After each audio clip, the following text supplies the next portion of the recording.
All right, grab your coffee, get jacked up. It's time for the Block Talk. Good morning. It's me, Jamie Taylor, and I am here with a very special guest this morning. Our episode is sponsored today by First Trust Home Loans, an Arkansas-based bank that has grown quite a bit out of Sheridan into our market here in Little Rock. So thank you, First Trust Home Loans, for sponsoring this episode, and welcome, Mr. Baker Kurrus. Well, thank you. It's what a treat to be with you. Well, I'm so thankful. You're running for mayor of our great city of Little Rock. I was fortunate enough to run into you through a mutual friend and found all about your campaign and what is driving you to bring this city together. So I read some articles. I found a little bit about your story, but I'd like our listeners to kind of hear what your background is and how you got to the point where you decided, I'm going to run for mayor.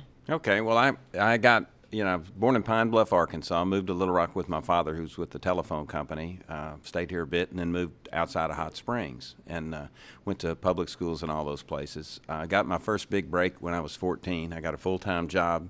48 hours a week cleaning fish, pumping gas, and that sounds fun. Mowing grass. Yeah, it was a great opportunity. I made $50 a week. At the end of every week, I got paid on Wednesdays. Mrs. Dennison would hand me a check after taxes. It was $37, and it was more money than I'd ever seen in one place. And it just invigorating, really fun, and hard work. And I wasn't a hit with the girls because I either smelled like fish, gasoline, or something in between. Hey, but you had some dollars in your pocket. Hey, I did, and I saved that money. That was what was fun about it. I had the instinct to, I never aspired to wealth, but I always aspired to security, even as a kid. So when I went to law school, I was still spending that money I started making when I was 14. Yeah. And that's what I went to. I played sports and was an athlete, didn't study much, frankly, in high school, was able to slide through without any trouble. But went to Fayetteville, realized my athleticism was not going to carry me to the big leagues, but I could have played a little more baseball, but instead I went to school and I focused that creative energy on studying, realized that was my ticket, and worked hard at U of A, went to Harvard Law School. That was an interesting experience. That's incredible, just because Harvard Law is such an incredible school. It's such a major fixture in the country, and then to take that and bring it right back home, that education, you must have been inspired to come back to your home state and make some changes. Well, I love Little Rock. I love Arkansas. I was nicknamed Arkansas when I was in law school. You go to Boston. I got off the airplane. The first time I'd ever been on a commercial airplane is when my dad shook my hand. I didn't have any place to stay up there. I weren't cell phones. I didn't have anybody's number. I got on a plane in Little Rock, Arkansas, shook my pop's hand, and had everything I owned in a Samsonite two-seater that I'd won in a speech contest. One of those old fiberglass suitcases. Yeah. And landed in Boston? Yes. Isn't that where Cheers is? Cheers. Cheers bar is right there. Everybody knows your name there. Yeah. I want to go where everybody knows my name. Well, up there, nobody knew my name. Yeah. And except one person. I met this really cute girl, believe it or not. I was getting off the airplane, bumbling around, and the subway didn't go all the way to the airport. So you had to catch a bus, cost a dime, and then that would take you to the blue line, which would take you to the central part of the city, and you could get to the red line and go to Harvard Square. I didn't know any of that. I was kind of wandering around, and this lady said, a young woman said, she went to Smith, and she said, hey, where are you going? I said, well, I'm trying to get to Harvard Square. She goes, well, come with me. I'm going there too. So she showed me how to get on the bus, get my stuff, load up, get on the subway, go out to Harvard Square. Her name was Denise. Remember this name, Denise DeNovi. And she said, I said, man, thanks a million. She said, what are you doing up here? 'Cause they always ask where you're from. And I said, I'm going to law school, and I don't know what's next, but I just hopped off. It's about 5:30 in the afternoon. Beautiful day. People are walking around Harvard Square. I've never been any place like that. I do remember this. There were two people preaching on two different corners of the square, both claiming to be the Messiah. Oh, wow. And I knew one of them was wrong. Yeah, I didn't know for which sure. one for sure. But, For sure. And anyway, so I bumbled around up there, slept on the streets for 3 or 4 days. Was really kind of a tough time for me, frankly. Yeah. Sleeping outside and didn't have any place to go, trying to find a place to live. And but anyway, I'd been up there 3 or 4 days, and I'm walking back. I'd stashed my suitcase. I'd figured out a place to do that over at the Divinity School. I figured nobody would steal my stuff at the Harvard Divinity School. That's a pretty good plan, but I just got a lot of insight into kind of why you beat the street so hard with your own 2 feet. Because when you struggle to reach a dream, or when you get involved in something like, I'm going to go to law school, but I don't have the money to go and find this place to live, I don't have the money to just come out and do something that maybe privilege would have allowed me to do, I have to go out here and force this dream to become a reality. That's extremely inspiring to me. Well, I appreciate worked that. on the Friday before the Saturday I got on the plane. I mean, I was working as hard as I could, saving my money. When I went to law school, I had enough money to buy 2 Corvettes, and I had a '64 model Chevy 2 that I'd bought. My dad told me I could get anything I wanted, and I told that to a woman the other day, and she goes, "Wow, that must have been great to have that much money." And I said, "No, my dad didn't mean that he would buy me anything I wanted. Right. He just said, Baker, if you want a car, go get anything you want." If you want money, go get. You gotta learn how to make it, right? Yeah, and that's the thing. I could spend my money on, and I was on my own pretty much. But, and I don't complain about that. It was a blessing in a different way to be independent. My parents loved me. That wasn't a problem. It was just that they inspired all of us. My brother and my sister both worked. We all did, so I was, 3 or 4 days on the street up there, and I was getting a little dejected. I was walking back toward the square. I was calling phones, in a phone booth, no cell phone, all that stuff. And I hear somebody holler, "Baker, Baker." And I go, "Nobody knows me here." And it's Denise. Oh. And she says, "Man, you look terrible."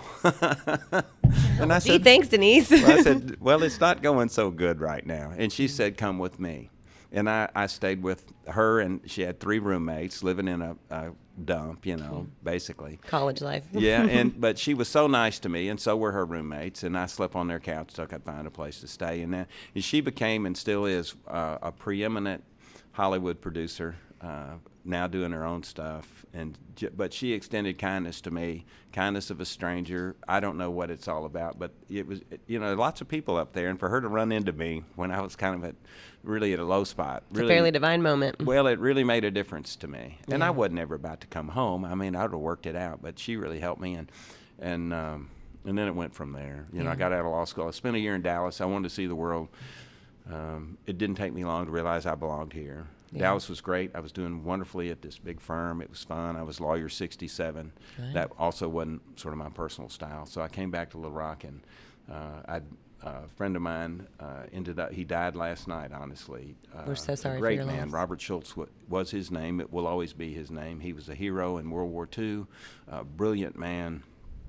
A Harvard Law grad had contacted me and said, "If you ever want to come back to Arkansas, give me a call." And he had a young associate who was quickly a partner named Thomas Ray, who's now a U.S. magistrate judge, working with him. And they asked me to join them, and I did, and it was marvelous. I did that for 18 years and learned so much from both of them. Yeah. And they're both, of course, still, Bob's gone, but Tom's still a great friend. Yeah. And so is Steve Schultz, who worked with us, Bob's son. It's just been, I've just been blessed in so many ways. Well, and it sounds like the culmination of your story, it just has so much in it that kind of leads you to a point of wanting to unite a city and turn it into a community. Well, how did it happen? Well, there's a little more to the story. I got a job offer to head up the International Legal Department at Walmart in 1998, and I accepted that position. I loved what I was doing here. It was an attractive thing. It was there was a lot about it that appealed to me, and I had a short but very illustrious 2-day career at Walmart. Woo! That's about how long my career lasted at Walmart, too. I was a checker. Well, they were very nice to me. But I went up there, and I was getting ready to get on a plane to go to Seoul, Korea, via Tokyo. And I did international work for them. And my son called me on my bag phone. Remember those bag phones, a luggable cellular phone? And I had done a lot of cellular telephone regulation, incidentally, but he called me early in the morning. I was just literally at the airport, and he said, "Dad, when are you coming home?" He was still in Little Rock. I was up there. We had our house for sale. Our Sunday school class had already had a going-away party for me, and I just couldn't get on the plane. Yeah. I just made up my mind not to go. Yeah. And it was very embarrassing in some respects. But on the other hand, I made that choice because I didn't want to screw up the thing that was most important to me at that point in my life. And it still is. It'll always be. It's your faith, your family, your friends. Those things transcend any place you go, anything you do, wherever you are. That's what's most important. And I just couldn't get on the plane. Yeah. And so I come back here, and then Win Rockefeller and his wife Lisa Ann call and say, "Baker, we never wanted you to go up there anyway. Why don't you come over here and work?" We had done legal work together. We'd been involved in all sorts of things together as both business associates and friends. I was not associated as an owner of the business, but I'd represented them in so many things. And that was another marvelous chapter of my life that I did for 14 more years thereafter, where I got into business and I actually started off as vice president and general counsel of a group of companies that they owned. Ultimately, was president of all those companies when got into politics. Unfortunately, he died, which was a real blow, and I think about him all the time. Well, he changed everybody he met, and so Lisa Ann is a different personality, quiet in many ways, but still a real powerful personality with a generous heart and a kind heart. I mean, they made a great team, both of them did, and their family as a whole. But he was inspirational to me in so many ways, and again, we lost him way too soon. Yeah. But his work will survive, and his inspirational work, and everybody that met him will never forget him, and always work toward the things that he cared about, which were people. Mm-hmm. He cared about people. Well, the thought of walking through your community, having a walkable community, being able to walk through a neighborhood, having a bike path, stopping at the corner and having, maybe a soda or picking up an ice cream and then walking to the park. I mean, these are things that you envision for the future of Little Rock and the areas that you kind of feel are getting to be a little bit hollow. Is that correct? It's essential. I mean, it's exactly what we have to be doing. Those simple things that we all enjoy, transcend the biggest issues that we have, whether it's safety, for example.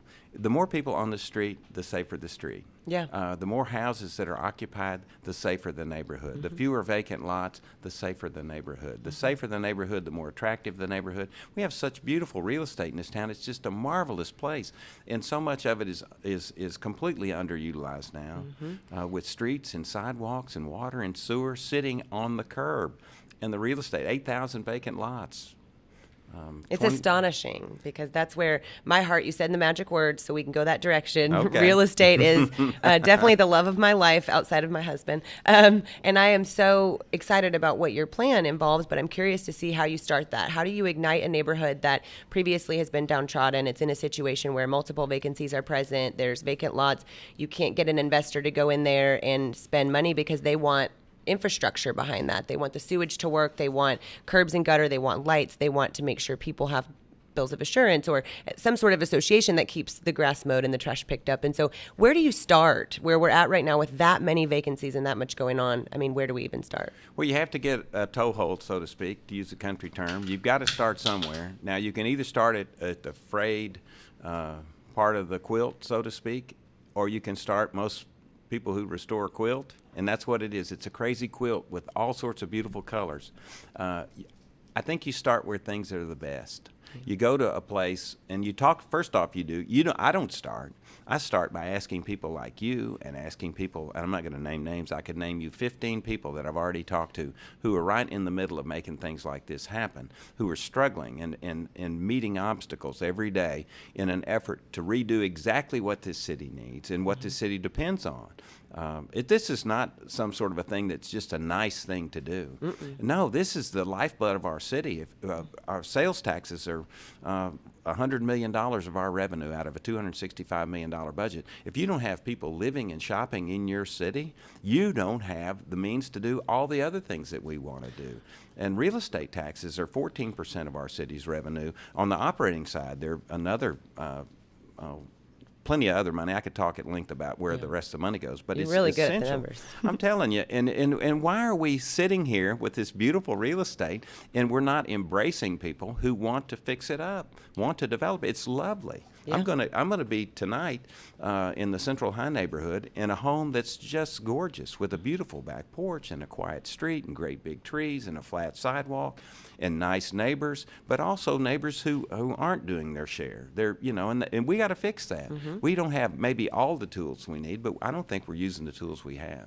Right. And when you say not using the tools we have, like that's my real question is, should you be elected and you get the opportunity to go out and be the mayor of Little Rock, are you going to have teams assembled to go out and do something in these neighborhoods beyond just the buying and selling of the real estate rehabilitation? I mean, in my opinion anyways, it comes down to education. If the residents of these properties or of these neighborhoods are not aware, how do they better their situation? How do they buy property? How do they make sure their taxes are paid? How do they figure all of this out? If they don't have that information, how do we get it to them? Because in my mind, it all starts with education. Is that how you feel as well? Well, you have to start with education, and you have to go where the problems are. You don't solve these problems from the corner office at City Hall. That's not how it happens. I've done this before. I did it at a school district. I did it in business. I've helped and consulted with troubled businesses and successful businesses that wanted to go from being pretty good to being even better, and then ultimately to being superior businesses. And you start by going to where the issues are. And you go to somebody who lives there, and you ask them, a person who's got a wonderful, say, small brick house, a retiree. I've done this. I mean, I'm not telling you what I haven't done. I'm telling you what I've already done and what I'll continue to do. You go to a nice guy who's weed eating his yard at 7:04 in the morning on a Saturday when his yard doesn't need much weed eating. It's perfect already. And he's got pride in what he owns, and he's probably in a position where he can't move. I mean, he's retired, fixed income, but got a nice house. And he's struggling because mentally especially, he sees the properties next to him are not being adequately maintained. They're actually boarded up and are sitting there some sort of a long-term investment for someone. That's not what we're looking for. I mean, it's not helping.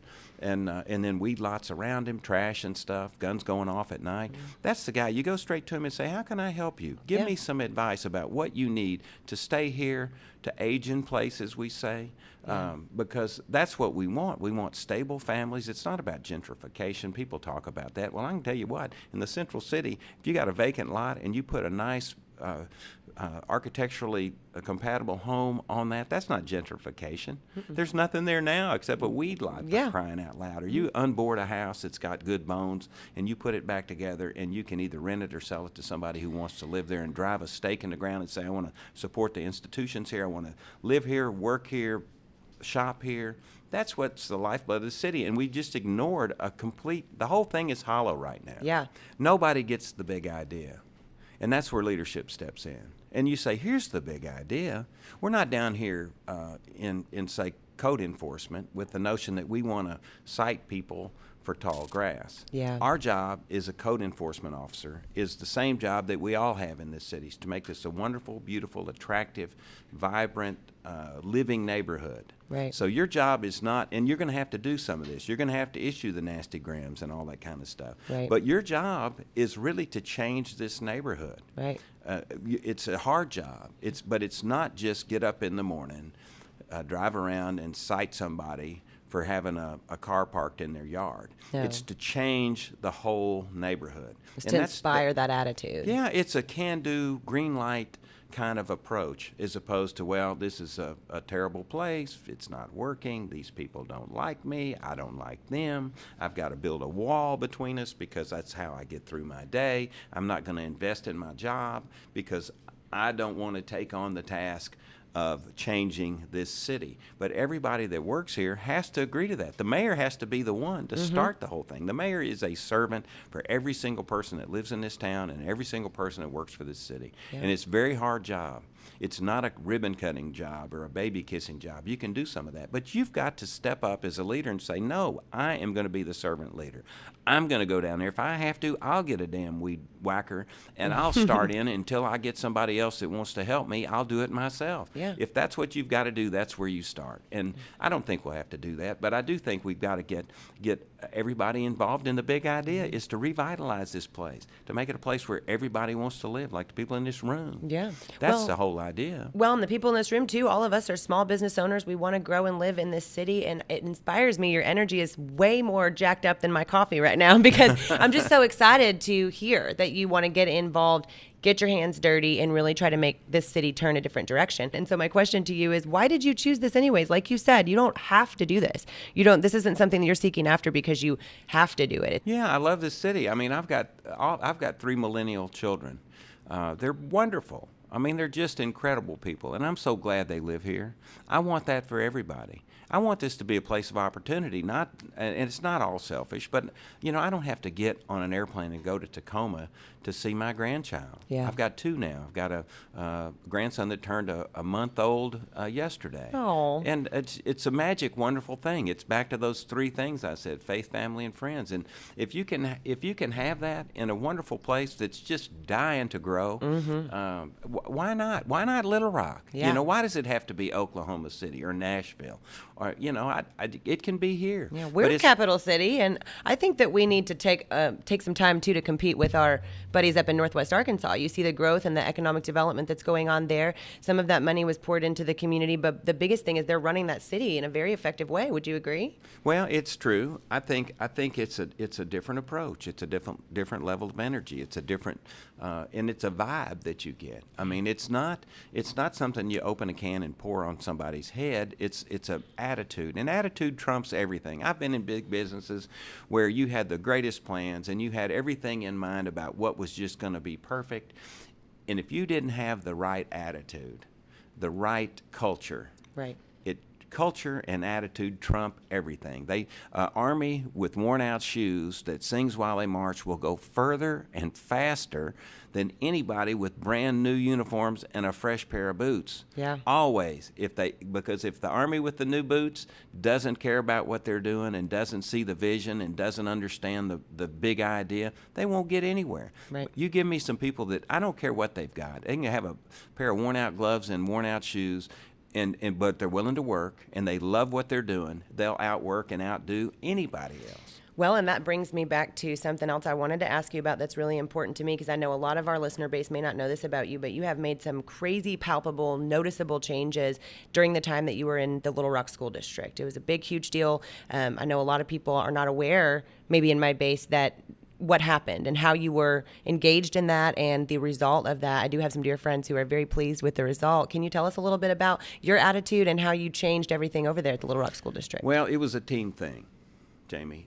What I did was work on the attitude, but it was a marvelous group of people. And let me give you one example I think that really is the embodiment of what I'm talking about, okay? Because most people thought the school district was sort of down and out, and people were not first rate and maybe not totally competent and all that sort of thing. Right. And I never believed that. I thought they needed leadership. I thought they needed to be appreciated. I thought they needed to be assisted. They needed to be allowed to do their jobs, to work to the highest level of their capability, to have their authority clearly defined so they could move to the very edges of their authority, not be confined to the very middle of what they knew they could do without getting yelled at, and never yell at anybody, never curse at anybody, never belittle anybody. But that was going on over there. And so when I walked in, I put a stop to all of that just by my example. I'm not going to do that. Right. I'm not going to pretend I know something I don't.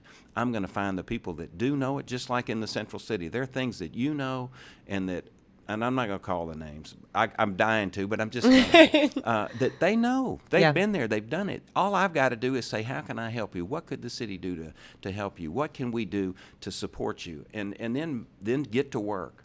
And at the school district, we needed a West Little Rock Middle School as well as a Southwest Little Rock High School. The school board had decided to do that before the state stepped in. I took the job sort of because nobody else wanted it, and the team was down. I mean, they were all down, and nobody thought about growing. Everybody thought about sort of funeral prearrangement. The state's got us under control. What are we going to do to sort of survive this? I said, no, we're going positive here. This is going to be a fun place to work. We're going to enjoy each other, and we're going to work hard. And that's what they did. These same group of people that everybody said can't get anything done, my gosh, did they ever work hard. And what did we do? For example, this is a real estate deal. Yeah. The old Leisure Arts building was sitting out in the ranch. Yes. Been sitting there a long time. It was on the market for $14 million. We bought it for $11.6. I went out there and walked around, and I said, this is screaming to be a school. And nobody saw that much.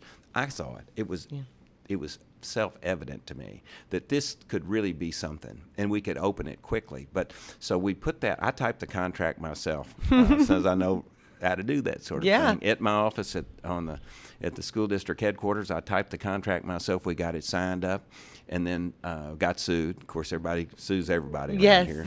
And I signed that contract on the last day of September in 2015.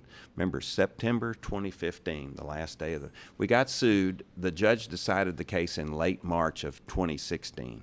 So we went from a contract in 2015 to a lawsuit and then a ruling in our favor on a Wednesday in March, late March of 2016. That was a Wednesday. By the Friday, we closed that deal. I'd already gotten with the title company. I'd run the Schedule B. We had all the requirements met and all the exceptions removed and stuff I knew how to do. We closed it on a Friday after the judge ruled late on a Wednesday. On that Monday morning, we had contractors out there. And that very fall, the fall of 2016, we had students out in what was essentially an old office building, and it's beautiful. The contractor worked hard. Everybody worked hard. The school district worked hard. All those people that people said can't do anything, it went above and beyond. I'm talking about long hours, hard work, blood and guts kind of stuff where they just had to grind sometimes, and they got it all done. And so that's what people can do when they really get momentum. Right. And now that school, they've asked me to speak at their graduation, that first class that started. What an honor. I'm tickled to death. I can't wait. Mayor or not, they said, come on out. So whether or not I'm the mayor doesn't matter to me. It matters to me, but either way, I can't wait to speak to the class. That's the first group of sixth graders who went. And we started with a sixth grade. We moved to 6 and 7 the next year. Now it's 6, 7, and 8. And the thing is booming, and it's desegregated, and it's got kids from all kinds of backgrounds. They're mixing and learning from each other. It's just what this city ought to be about, a can-do attitude. Yeah. Well, it sounds like uniting people for a purpose, moving them in the direction of change, and then inspiring that to be a positive change with a great attitude is something that you have done well multiple times in your careers. Tell me about real estate with you specifically and your experience there and why you feel like that is something that can transcend the rest of the issues that we struggle with as a city. Well, I got excited about real estate as a young man. My first property class was taught by a guy named A. James Kasner, and he wrote the book, literally. My red property book was written by A. James Kasner, and he was my professor in law school. And I loved it. I loved it. It was just fascinating to me. I like the art of the real. It's real progress. It's real stuff you put your hands around. It's spaces that people love and enjoy and get to use. So I was hooked to start with. I went to Dallas and was working in the real estate department of a large law firm doing registrations for limited partnerships that were really on fire back in that period of time. Came back up here, started working with this marvelous man I just told you about, Robert Schultz, who knew so much about almost everything. He took me under his wing, and I started working in the real estate legal area and did all sorts of fun things, representing lenders and borrowers and developers. I do anything. It's fun. Well, and speaking of development, you are responsible for one of the neighborhoods here in Little Rock that I consider premier. Is that Woodlands Edge, correct? Yeah. What was the inspiration behind Woodlands Edge? Well, and I'm not responsible for it. It was a team thing. Again, the creative genius is a guy named Ron Tyne, who's a landscape architect and has a degree in forestry management. And he and I were friends because I'd represented him when he worked for another company. And then the Rockefeller family loves this sort of thing, green development, we were on fire to do something. I had a good friend named Robert Wilson, Bob Wilson, recently passed away. Great man, great family, and all of his family are neat people. So we started talking about a way to develop this beautiful real estate, which is essentially in the city, by laying a plan lightly on the land. And Ron is the creative guy. Right. I mean, I take no credit for that and deserve no credit for that. I was the finance guy, the contract guy, the covenants guy. Anything to do with the subdivision, I would do. But Ron and I walked that land, and he's a genius. That's all you can say. People will go to that subdivision for years and wonder how he figured it all out. And it's beautiful, and it is and it's award-winning because it's a plan laid lightly on the land. It preserves the natural amenities that are there. The subdivision has clean water that runs down the streams. There's lots of trees. It's green. It's everything you want in that particular context as a place to live. And and it's got trails, and we Yeah. kept a lot of the natural areas, including this part that the Wilson family really loves, called Fern Valley. You can walk out there, and you just think you're in the middle of the Smoky Mountains National Park. It's just gorgeous, and that's all for Ron's credit and Wynn's credit and Lisanne's credit, and the two other partners, Tommy Hillman and Norman Hoggard, were there when we needed them. So it's just a team effort, but it's great fun. Same concepts, different plans, and different sorts of approaches work almost everywhere. Yeah. Give people a sense of place, give them a place where they really feel like it's home. All that stuff works. Well, I can't thank you enough for telling us everything about what you're trying to do with our city and the direction in which you're trying to move us forward. Our goal at the Block Talk podcast and how it was created was to add value to a block of time for our listener so that they could learn and understand what our guest is trying to do and their motivation behind it. So I'm very, very thankful for your attendance today, for talking with me, and we wish you all the best in the upcoming race. If you are a competitor of Mr. Baker Kurrus, you better watch out. He is full of energy, ideas, and vision. So we are very thankful for your attendance today on the Block Talk, and I'm going to sign off. Thank you, Jamie. Great to be with you. All right, Block Talk, we're out.